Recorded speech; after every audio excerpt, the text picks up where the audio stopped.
Heyo everybody, Haku here with my next read-through from Magical Girl Raising Project, or Mahou Shoujo Ikusei Keikaku episodes. In the next episode we're going to be reading is A Knight's Day Off. So this one's going to be about Pucelle, obviously. Our main lady So-chan. So yeah, we're going to see what happens here. It says, A Knight's Day Off. This story set a few months before the magical candy competition of Magical Girl Raising Project.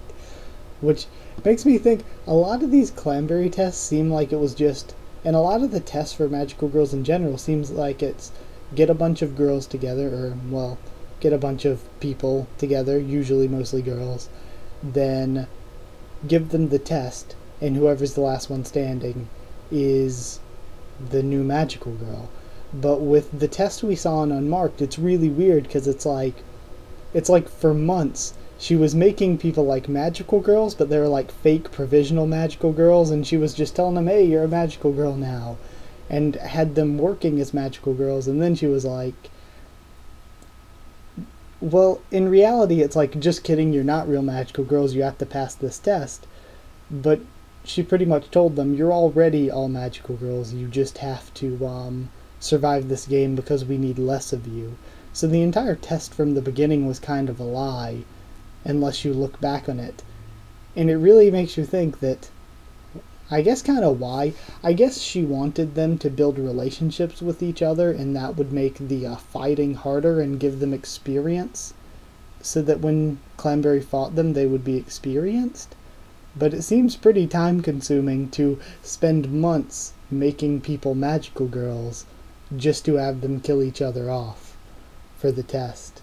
And how would she have explained that to the Land of Magic? Yeah, I have a test going on. I'm making all of them magical girls for right now, but in a few months' time, we'll have the actual real test, and they'll become a real magical girl. So, yeah, the first test, the test from Unmarked, is really, really weird. But either way, let's start reading this thing. Offline meetups. People that you meet in online chats, message boards, MMORPGs, all gathering together to have a meal, a drink, sing songs, or just have a nice chat with each other. He's never really wanted to have offline meetings, not even once or twice. For Sota Kishibe, who hides his love for magical girls, he can only show his true self in online magical girl forums. All around the world, since the old days, the magical girl aggregator site Magical covered almost everything about magical girls, and in the anime-related section of the site there was a message board boasting the largest amount of posts. Various threads appeared and disappeared just as fast. He got to know the forum regulars, which series do they like, which characters, which season. The time they argued about theories, discussed interpretations, and uncovered the history of magical girls, and talked about their love for them. As fellow fans of magical girls, they were able to match up with one another. When they planned for an offline meeting, he saw the schedule and thought, a meetup. If it's just for talking, though, we could IM each other, or use the message boards, though.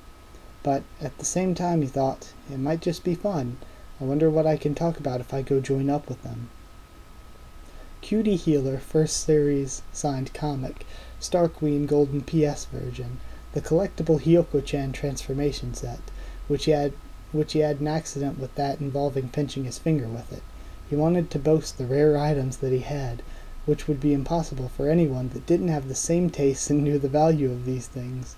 In real life, there's no one that he knew that he could show off all that to.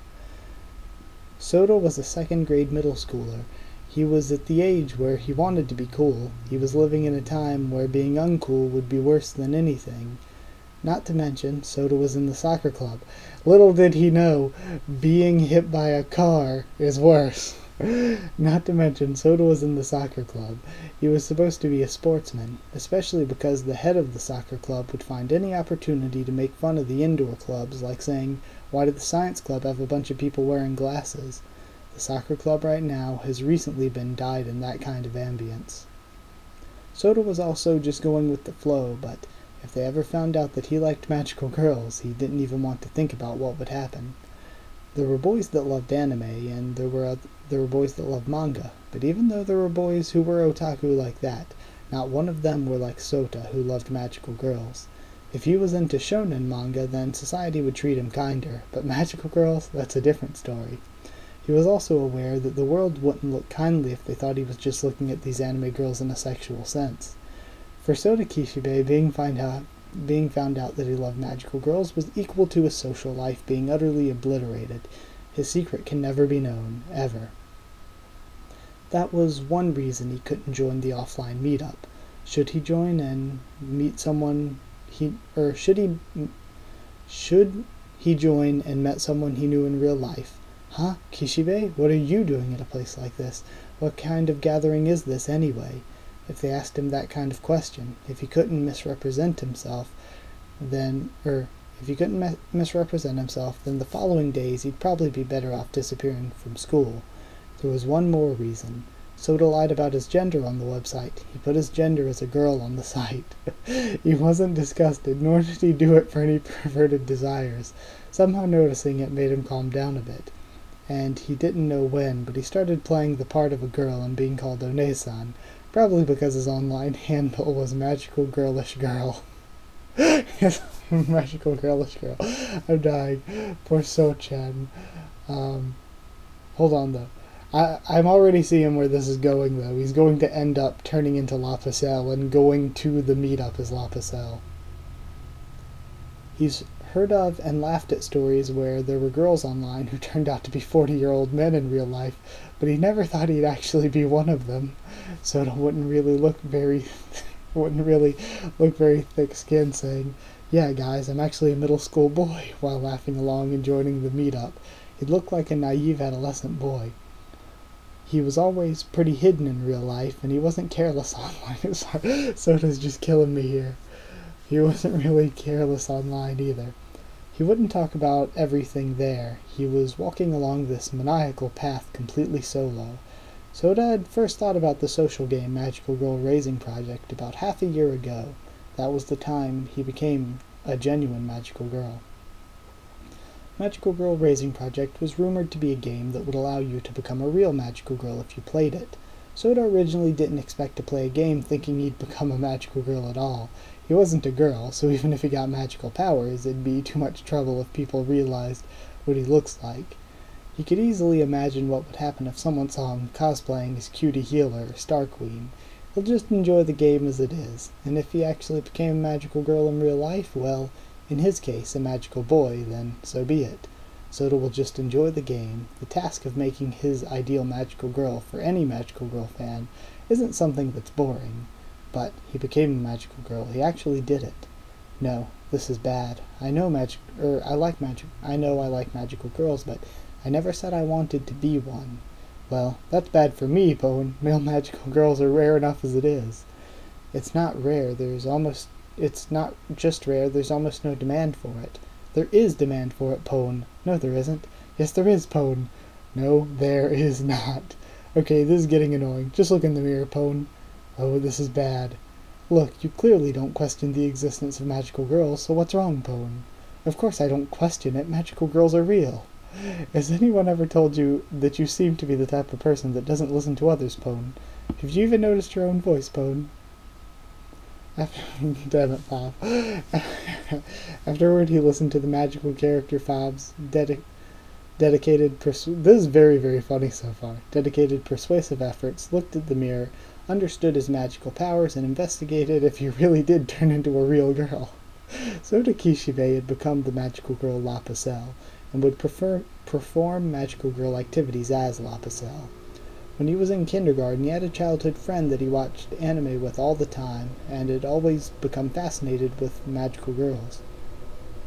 People with big dreams, strange powers, and who always made people happy, not to mention they fight bad guys. That was the kind of magical girl he'd become. 1 month since he became a magical girl, he's been relatively busy. Since he was leisurely helping people, he shouldn't be just as busy, but he still wasn't used to this yet. He exchanged information with veteran magical girls, doing a variety of activities involving helping people without revealing his real identity. Sota was tired. Still, when 1 week has passed, he's gotten used to being a magical girl. His life now consisted of sneaking out from the window of his room when night came, and heading out into the city and rescuing people in trouble, increasing his candies until morning arrived, and he would return home from his activities. Humans, when they get used to something, they're able to make leeway for other things. When they make leeway for other things, they start thinking of what to do to fill up that spare time. If I can't do something as a boy, I could just do it as a magical girl, he thought to himself, his excitement rising as he did, but then he cooled down over time, and regained his calmness. There's no way he could misuse this kind of power. The first thing that Soda had thought of was I could be like a thief that wouldn't get caught, but when he thought of it, he hurriedly got rid of those thoughts. Sure, there are slapstick magical girl type manga, but as a magical girl, doing criminal acts is just wrong. Even though Dark Cutie from the Cutie Healer series has robbed banks before, she is supposed to be a villain. Some of the seasons of Baby Clown depicted magical thieves, but a noble character like La Pucelle isn't the type of character to do those things. Okay, let me grab some water really quick. I feel like I'm like a third of the way through. Not quite. I shouldn't be a thief, concluded Soda, and while he was lying on his bed, his next thoughts were, if I transformed, I could just go into places normally meant for girls, only then to be ashamed of how low those thoughts were for him. At the same time, though, that thought gave him an idea. If I transformed, that means I can join the offline meetup, right? There were two reasons he couldn't join the meetup. The first was that he was afraid that someone he knew would catch him, and the second was because he had lied about his gender online. Both of them can easily be solved by La Pucelle. He might just be able to get his wish of participating in this meetup. As he thought of that, he looked at La Pucelle's figure in the mirror. He had horns, that was a problem. Normal people didn't have horns. He also had a tail, that was also a problem. When he wanted to make his ideal magical girl, he didn't just want to make a knight, so he added dragon elements to her. He kind of regretted putting in those extra things, but then he had another thought. If I can hide these things, those were horns? Maybe I'm not remembering La Pucelle right, but it looked like she was just wearing bunny ear things, but I guess they were horns. Normal people didn't have horns. He had a tail, just wanted to make a knight, so he added dragon elements to her. He kind of regretted putting in those extra things, but then he had another thought. If I can hide these things, then I can join up in the meetup, right? Soda de-transformed, turning on his PC, looking at the plans for the next offline meetup. He checked the thread for the next offline meeting, and it was in a week from now on a Sunday. The location was a family restaurant in the city. By day it's a family restaurant, but by night it had some secondary and tertiary functions too. I want to join up. He wanted to join. He really wanted to join. He wanted to talk about magical girls. He wanted to tell stories. He wanted to share opinions. He wanted to boast. Last time he heard there was a magical girl quiz, he wondered how his knowledge will take him there. How his knowledge will take him there. He probably won't win, but he'll at least be one of the top scorers. Thinking about it made him unable to stand still, and before he knew it, his fingers were already typing up that he wanted to participate in the thread. Magical Girlish Girl is joining up. That's the first time, right? I'm glad Magical Girlish Girl is joining us. When he read those responses, Soda knew that there was no turning back. With butterflies in his stomach, he knew he had to join the meetup. He transformed into La Pucelle, took off his magical girl outfit, and changed to regular ones. No matter what happens, he'll have to pretend to be a girl. That was Sota's battle plan. The only obstacle was hiding his horns and tail. A knitted cap would be fine enough to hide his horns. Would it, though? Because once again, maybe I'm remembering La Pucelle incorrectly, but I thought that the bunny ear horns were like that tall or something. So like, I don't know. Would a hat be able to hide that? Maybe I'm picturing La Pucelle wrong. I don't know. Maybe the picture in my head is incorrect. Okay, that was Soda's battle plan. Hold on. Okay. That was his battle plan. Only obstacle was hiding his horns and tail. A knitted cap would be fine enough to hide his horns. That's what he thought, at least. But since his horns were longer than he thought, it actually pierced through his knitted cap. No caps. Had to be a hat. It also had to be taller than he expected, too, so that his horns could be pretty hidden. He looked for one. He couldn't find it.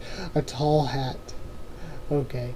He couldn't find any. There's no point in trying to borrow it. He didn't have a lot of friends that owned stylish hats, and since he was an only child, he couldn't exactly borrow one from any brothers or sisters. He didn't expect his parents to have it either. If only his childhood friend was still here, he could probably could just ask her, could I borrow a hat for a bit? Maybe his mentor, Sister Nana, would have a hat like that, but how was he supposed to ask for one? If he told her he wanted dyed his horns, then she'd obviously ask him why he'd want to do that. If he said he wanted to get rid of his noble knight image, would Sister Nana be disappointed, think he's an idiot, or look down on him? He didn't like any of those possibilities. He could wrap a towel like a turban, or wax his hair so it could hide his horns. He could even be like Sister Nana and wear a veil, but none of them seemed quite appealing to him. Should he just give up? But if he gave up now, he probably won't be able to participate in any other offline meetups for a lifetime. Soda opened his folded-up wallet, and from there he took out a single cash card. The card had been filled with money to buy some spike shoes originally. Bit by bit, pocket change, New Year's money, his mother's allowance, he withdrew them all and saved everything. Soda stared at his card. He was at a crossroads now. On one hand, magical girls, on the other, soccer. Both of them were important in Soda's life, but he had to choose. I mean, it's an easy choice to make. He couldn't choose both. He actually could choose both, but it wasn't within his financial power right now.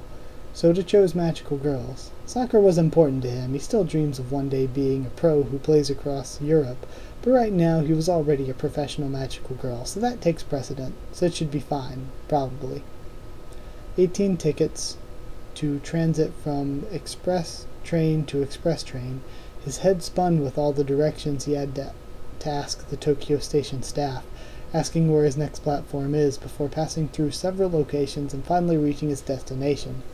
His head was entirely covered with a crochet hat like a lump.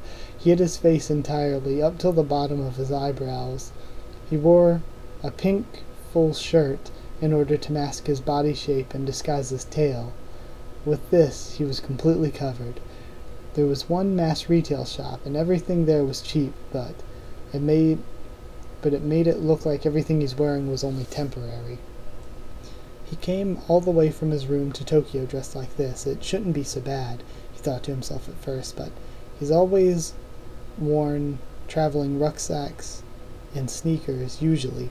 His balance was off in this get-up. Since the shoes didn't match his sneaker size, he moved strangely. There was a tiny sliver of incongruity in his movements. I knew I should have changed somewhere. He could have just walked in and said, bam, I'm in cosplay. Just walked in as Pucelle. Either way, I knew I should have changed somewhere. He thought of changing in the toilet, but if Soda Kishibe entered a toilet and Pucelle exited a toilet, that would have been weird. He waited until his parents were out of the house before he transformed, as going out when no one was looking should be the best solution. Although Soda was worried despite being inside the train, when he got to the family restaurant, there was already many other participants gathered around. He heard some words of familiarity. Is this the meeting place? That's right. Nice to meet you all. I'm Magical Girlish Girl. Oh, Magical Girlish Girl. Wow, I never imagined you'd look like this. Your skin's so beautiful. He was being welcomed. As he gently stroked his chest, he went through to the very back and sat down. If his soccer club leader was there, he'd probably say something like, there's way too many people with glasses or something. Right now, these are the people Soda wanted to be with. The locals in the corner of the chain family restaurant were discussing magical girls. So, is this what an offline meetup is like? Soda thought as his heart soared. Oh, welcome, welcome. I'm Jenna Psycho. Oh, Jenna Psycho, thanks again for all you've done. The central figure of the message board's Jenna Psycho. She had the look of a young woman, not unlike how Soda imagined her to be. She stretched out the French fries while smiling at Soda. So I wonder if this is the real Jenna Psycho, or if this is her magical girl form as well. I never thought you'd actually come and join us, Magical Girlish Girl. Wow, you're pretty. Oh, I wouldn't say that. I wonder, are you in the business? Your face really gives off that kind of atmosphere. Excuse me? Oh, if you don't get it, don't sweat it. If only Pellet was here, we'll have all the regulars at last. Pellet's not coming? Ah, Pellet never shows up. Genesaiko lowered her voice, whispering to Pucelle. I think he's secretly one of the producers of a show. I think the reason he doesn't show up is because people will know it's him if he shows his face. Oh, I get it. Pellet was a forum regular. He knew more about magical girls than Soda did. He was an especially big fan of Magical Daisy. He once said, "The end of Magical Daisy means the end of my childhood," which he always copy-pasted. So I guess his name Pellet comes from Pallet, which was her sidekick or whatever. Now that she mentioned it, although it was just a rumor, he was able to vividly, or maybe this is a translation thing that Platt could fix. Maybe he meant Pallet, but put Pellet. Now that she mentioned it, although it was just a rumor, he was able to vividly explain everything. From sponsors to voice actors, company policies, Pellet was able to explain every detail, and all of it was related to Magical Daisy. So, an anime person also visits the forums, huh? Unless, this Pellet person is Magical Daisy on the, unless the Pellet person is Magical Daisy, or if maybe it's just a person or a fan that, like I said, that, is just using the name Pellet from the anime. So an anime person also visits the forums, huh? Oh, there's lots of people like that on the forums, like me, for example, hee. Wait, Genesaiko, you work in the anime industry too? No, I don't work in that industry, but heh. So to change seats, always introducing himself repeatedly. Kano-sa, do you play Magical Girl Raising Project? Oh, I've heard the rumors, too lazy to try it though. Doesn't look like a lot of people in the city play it, huh? So, what industry is she in? She, is the one who said Sex Beast a lot. She is in the lewd, the hentai business, I'm assuming. Yeah, it's rare for a social game to only be booming in some places. I mean, I'm interested in the game, it's just I'm too lazy to actually get it. Weird, huh? Usually if it's magical girls, I'm interested. Besides, it's free, right? Yeah, I don't mind watching the mystery, but I don't know why. Maybe I'm getting old. As she talked, he could see everyone's social relationships. Oh, be careful of Misoyaki, Kay? Huh? That dude has problems, especially when it comes to cute girls. She looked over at Misoyaki, wearing a brand-name jacket with Magical Girl written in cursive. He was a self-assertive, fashionable man, though his beard smelled somewhat stinky. I was thinking it'd be better just to ban him. Genesaiko was too nice, though. Ah, gotcha. Thanks for the heads up. He looked at Misoyaki once more, and their eyes met. He bowed, and Misoyaki stood up and smiled. Was he planning on coming here? They told him to be careful of him, and now he was a bit worried. He should probably move away. Excuse me for a bit, said Soda as he hurriedly moved from his seat. Nice to meet you. I'm Magical Girlish Girl. He had a smile on his face, but the girl sitting next to him simply nodded in response. Soda saw the girl's slightly bewildered look on her face. She might be a bit troubled, but Soda would be troubled too like this. He'd better find something to talk about. Magical girls, the forum, the weather. Everything was responded by a nod, as if the only thing this girl could do was nod her head. So, what do you think of that season? Wow, what great sunny weather we have today. Magical girls are awesome, right? Nda. Wait a second. Nda. Are these all girls we know, I wonder? Because the girl saying she was lazy earlier made me think of Nemarine. And Nda. I'm pretty sure that's what Melville used to say. And Melville being quiet would make sense for Melville. That's really interesting. And it would make sense since Melville worked with Clanberry that she would be overlooking the people that were in or formerly in Clanberry's tests. Either way. So she did hear what she was saying, and her response was only that short sentence. Afterwards, Soda asked Genesaiko, "What's up with that girl?" And Genesaiko simply reacted with a shrug and shaking of her head. "Who can tell? Maybe she's a newbie. She paid for the entry fee, so it's all good to me." What a curious girl. A loner, and one who didn't participate in any conversations, constantly eating silently. Her facial features matched his as well. Or maybe it didn't. Either way, she didn't look like the quiet type. She reminded Soda a bit of his childhood friend, too. Maybe it was just her atmosphere. He was curious, but Soda didn't really have much time to continue talking with her, too. He had a nice talk about magical girls, bragged about his rare items, talked about the excitement of magical girls and play word games, and complimented people's merchandises, regretting that he wasn't able to get the ones he didn't have. And he also turned down some men who were trying to hook up with her, but his train will arrive soon.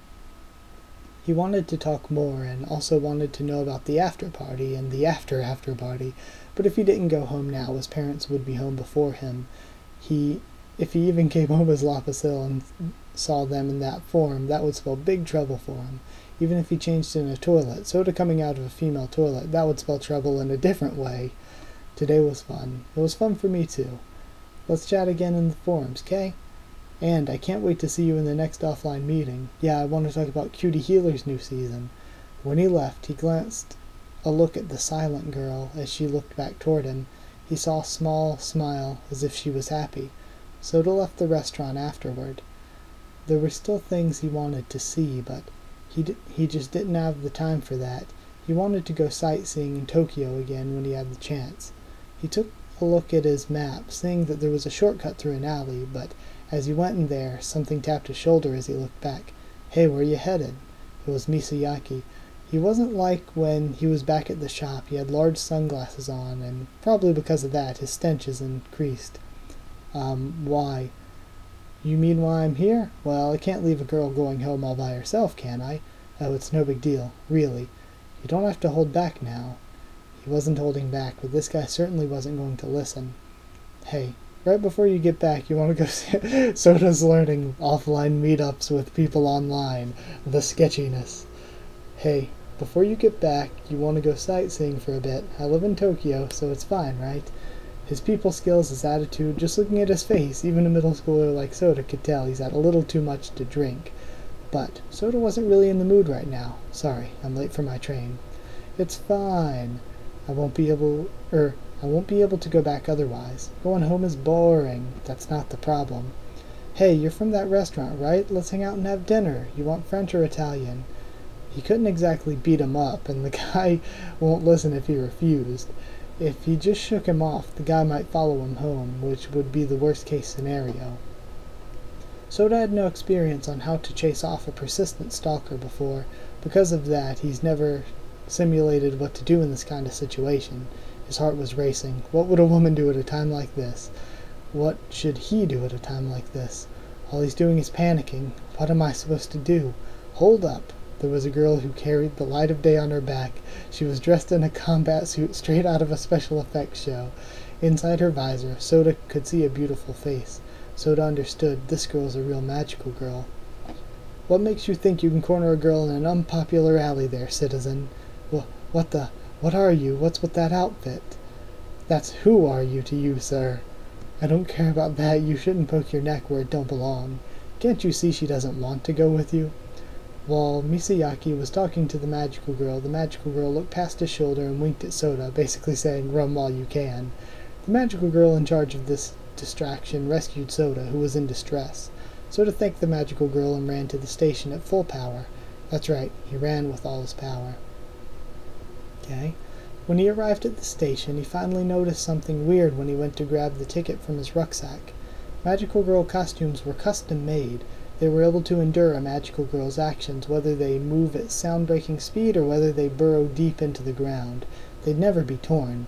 On the other hand, human clothes were not designed to be worn by magical girls. If the human wearing them only did human-capable things, that wouldn't be a problem, but it could never handle a magical girl's full power. His skirt was gone, his hat flew off, his shirt was ripped apart, and the inside of his rucksack were practically filled with junk now. Soda screamed when he realized what happened to all his rare items. Man, that's so sad. The surrounding humans heard Soda scream and looked towards him, and because of that, Soda screamed out once again. His first scream was an eep, and now it was a screech. Was it his reflexes that made him cover his breasts? Or was it reflexes? He couldn't go back home with the train. He had no ticket, nor purse, not to mention he had no clothes on. He only had his embarrassment. His feet couldn't move, and on La Pucelle's shoulder he felt the palm of a hand. Okay. And now we have lewd panty La Pucelle shot. Okay, so those were those were horns. Very weird looking horns, since we now see her design. Okay, cool. Huh? The color of his body. Oh, it was the girl from... Oh man, it was Melville the whole time. Huh? The color of his body changed. Sleeves, patterns, pockets, and fasteners, and when he took another look, it was like he was wearing skin-tight clothes. He turned around to look behind him, but there was nothing there and no one there. Unfortunate, but this should last you all the way home. He rotated his body, turning around 360 degrees. Oh, my heart! He made Melville smile. Confirming his surroundings, there really was no one, but that voice just now wasn't an illusion either. Buttons and fasteners, when he touched it, he only felt his own skin. Also, if he looked closely, he could see that he wasn't really wearing any clothes at all. Still, this should be enough to fool most people. He didn't know what was going on, but he did know the pain of being stared at. He had no choice. Pucelle shook off the crowd's line of sight and ran all the way towards his house. If he ran across the railroad tracks, he should be able to reach home, but who was that just now? There's no way that it wasn't another magical girl. Whenever he had trouble in Tokyo, a magical girl always showed up. Was Tokyo some kind of magical girl center or something? There was a lot of people who lived there. The following days, he read the report of the meetup. Magical girlish girl was so cute. Soda merely smiled weakly. She could see the sky tree from the window. At least that's what the hotel's pamphlet said. So she chose to stay in that room, but since there was an under-construction building in the way, she couldn't see the sky tree at all. Since she wanted to see it, though, she held her cheek at the window until her mark stayed there. Sitting on the business hotel's bed, Mashiro Kuji was depressed. She had received a message from Clanberry. Melville, I have one request for you. Do you mind? There's a magical girl site that's planning an offline meetup soon, and I'd like you to infiltrate it. People who love magical girls tend to have the potential to become magical girls. If you find these people, I'd like you to scout them. I think it won't be a problem. I'm sure you can do it. Do your best, okay? Fight! So she tried to endure the meetup, but she was always embarrassed to actually talk to people, especially not when the person trying to talk to her was Pucelle, who was already a member of Clanberry's current test. She panicked and the meetup ended, without her accomplishing her job. Clanberry believed in Mashiro, in Melville, so there was no excuse for this.